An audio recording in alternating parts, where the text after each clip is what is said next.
Many thanks for staying tuned. It's still the conversation here on Lagos Television.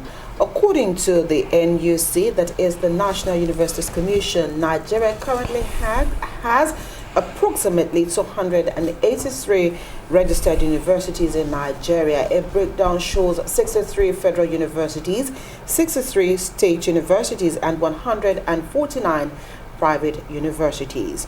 And of course, we do understand that at the moment there is issues around funding, infrastructural deficits, and a couple of other issues that the universities are grappling with in Nigeria. Could this be the reason why the Federal Executive Council decided to take a back step, or for universities creation to take a back step, and has put a 7-year hold on the creation of universities in Nigeria? That is a conversation this morning, and we do have a former president of the NIPR and policy development consultant in the studio with us this morning, Professor Rotimi Oladile. Thank you for being on the program this morning. Thank you very much, my sister. It's great to have you here. Yeah. When we take a look at Nigeria's education system, where we are at the moment, where there are loads of issues bedeviling the education system, would you say that the federal government, in its own wisdom,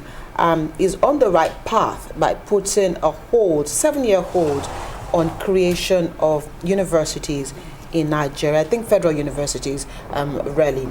Do you think that that is a right step in the right direction?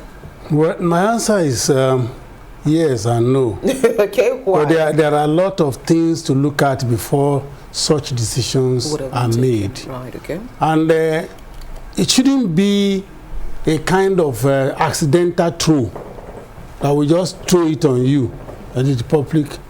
It should be debated. Okay. It should be thoroughly debated before such a policy is made, for reasons that are so many. Now we have a university system divided by 3 stakeholders. Number 1, you have the federal university. Number 2, you have the state universities. Number 3, you have the private university. Even the private university, they still have divisions, because we have faith-based universities. True. That took their denominations and religion first before they added their tertiary education. So we have this problem on ground. Then when you look at the number, pluralism of the university structure does not solve the problem. What solves the problem is, number 1, you need to have a curriculum content that is very, very functional. Functional curriculum content is key. It should be permeative of any part of the structure, whether private university or public university. And that as it may, you also have another. Is it the number increase that's our problem? The problem is actually wrong footings. What do I mean by wrong footings? Look at universities. They are not resource tagged. A university I expect to function in the diversity of Nigeria will be a university that functions within the resources that are very, very catchable. Okay. Catchment education. I would have loved to see Institute of Leather Works, Zaria, and affiliation of ABU, and where we are going to see the collaboration between the leather workers out there on the street and the university, where I would not need to buy my shoe from Cambodia, but I would rather come back home and buy. So then you look at NIFOR that supplied palm fronds to Malaysia some 30-something years ago, is now exporting back to Nigeria, and yet our rubber farms are still there, neglected by the indigenes and the locals. So now taken over by foreigners. I would have expected to see Center for Rubber Studies in the Kenya and Benin City, where plastics, all these molded plastic materials that were coming out from either our petroleum and petrochemical industry in South and so on. We have so much and we are losing so much. So education that is not actually resource tagged, not attached. We have over 50 what they call incubation centers. Right. I have never seen the impact. I don't know how many polytechnics and universities are tapping into the mandate of that set of institutions. Right. So, and then when you look at our institutes, we have so many of them.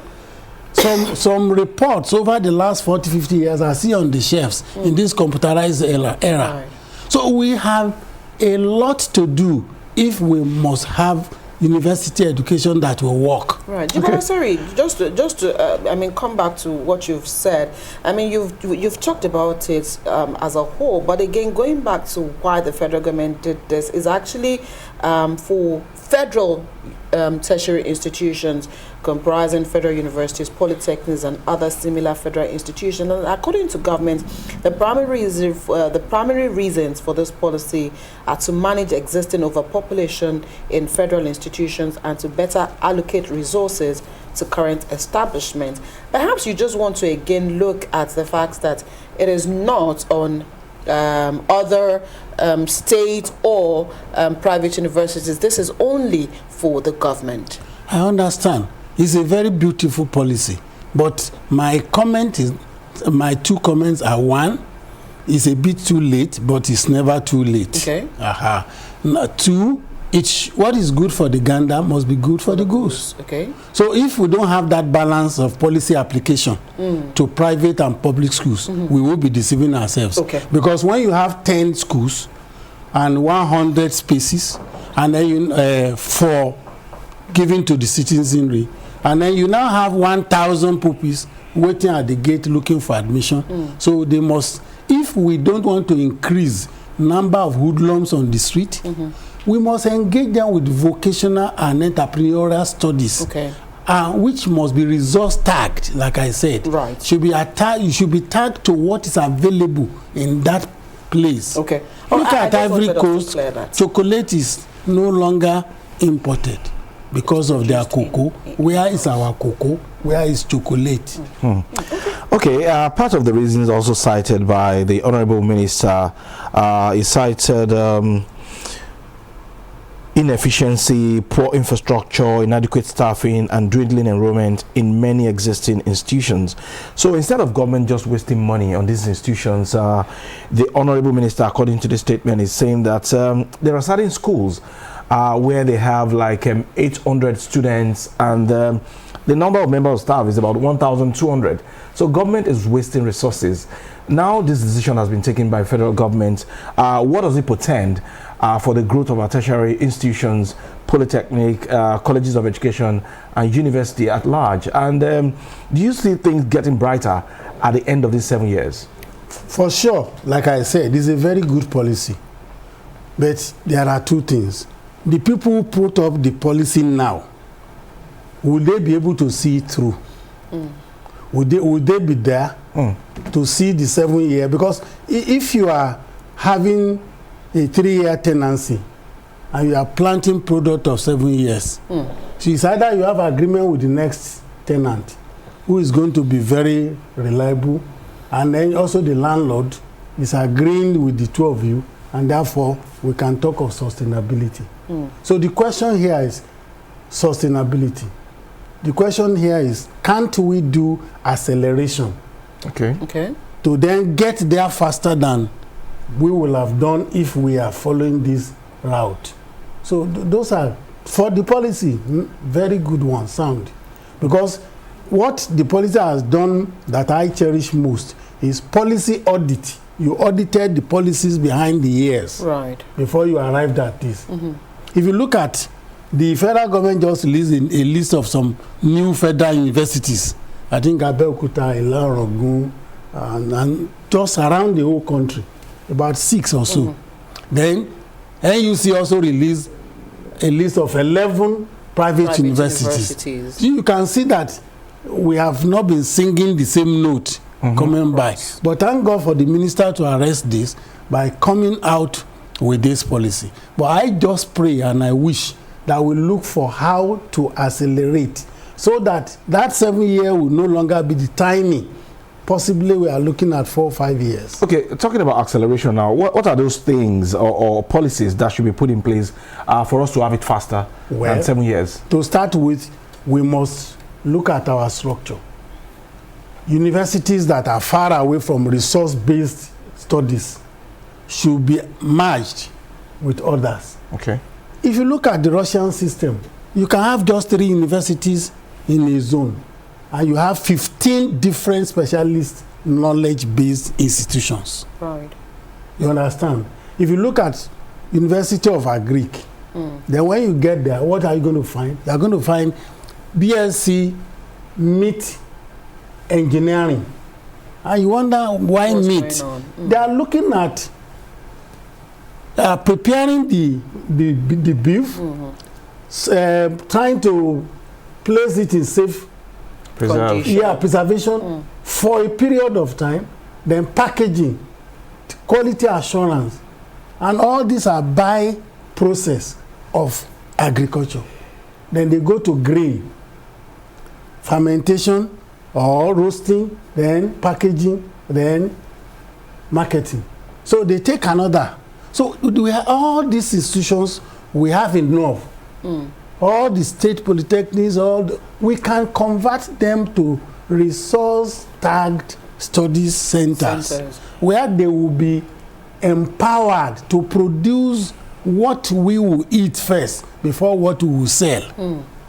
So that is my view. Now, Prof, I'll still go back to that first question where I just wanted us to establish the fact that this, of course, ban is on federal institutions. And I know that you were trying to say that what is good for the goose should be good for the gander. But then now that this ban is on federal institutions, and in the 7-year suspension period, the private institutions can still create more universities, and at the moment we know that they remain expensive and as not as affordable as we would wish. Will that really create a balance? Well, if it is done well, it may. But you know, the dichotomy of federal university, state university, private. Initially, you remember, we had inferiority complex on the left side. Now the inferiority complex are turned and then moved to the right side. Before, parents were afraid to send their children to private universities. True. Especially 2001 to 2007. By statistics, you can see it. But when you look at today, an average Nigerian parent is eager, even with his gatemanship job, he wants to send his child to the private sector. University, right. So university. So we should work towards it. We should be able to achieve the balance. If what I said earlier is taken, if you have a curriculum, functional curriculum content, whether you go to private or whether you go to, there's a basic change that we're expecting from you. You should be able to be self-reliant in taking care of your immediate environment. If you pick a BA history graduate from Russia, you'll be able to fix his plumbing. If his toilet is leaking, you do it yourself. It's a big shop where you buy spare parts, you buy the spanner, you look at the manual, and you do it. Because there's a background that you've received. But are we there? We're not there. Okay, talking about background now, this particular policy of government, does it come to you like it's going to limit access to education but improve quality? That's on one side. And let us look beyond the university system now. Let's talk about the colleges of education and the polytechnic.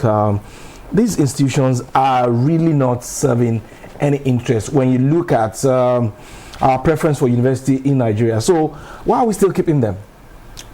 You see, my worry for Nigerian economic packaging is that we do painting, a lot of painting